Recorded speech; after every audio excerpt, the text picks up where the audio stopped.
question to start off with is like, why are we using organic acids? And, I think, again, and the one of the big components of the Integrative Psychiatry Institute is to really bring together this disconnect, right? That the body cannot be separated from the mind when we are treating mental health. And the organic acids test is one tool that is really good at assessing kind of the neck down metabolic issues. And so I just love this cartoon because I think it really speaks to the current state of treating mental health and how we are looking to shift that.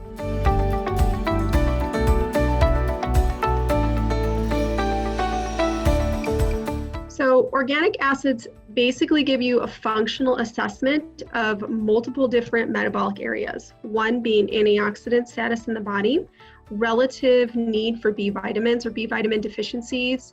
You get some information on mineral deficiencies and amino acids. It has a section that marks for malabsorption markers. So we're looking at gut dysbiosis. How well is somebody absorbing food that they're eating?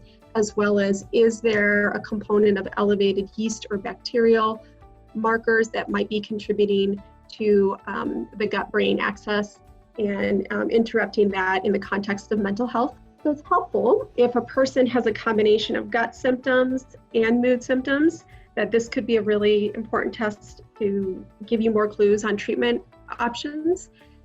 Depression or mood disorders that have a high fatigue component, as that can be relating a lot to nutritional deficiencies, mitochondrial dysfunction, and methylation dysfunction. If there's been a history of chronic fatigue or chronic fatigue syndrome, chronic infections, again, really assessing those biochemical pathways can be really helpful. And fibromyalgia would be kind of top areas that you could look at, that if those are going on in addition to mood symptoms, that this test would be a good choice.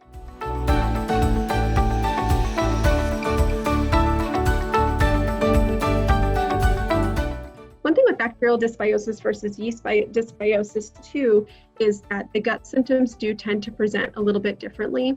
Typically with the yeast dysbiosis, we're going to see more of a constipation, gas, bloating, like a slow digestive presentation, where a lot of times with lower GI bacterial dysbiosis, it's the opposite. We're seeing undigested food in the stool, we're seeing loose stools, kind of more sour smelling stools. And so it's almost as if things are moving through a little bit too quickly.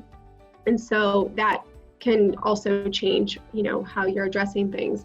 Individuals with yeast dysbiosis, from an exercise standpoint, that's really important because that's going to really help the lymphatic flow and helping encourage bowel movements in the morning, where maybe an exercise consideration for someone with bacterial dysbiosis is actually more calming, centering, stretching, things like that, if they're already having a tendency towards diarrhea.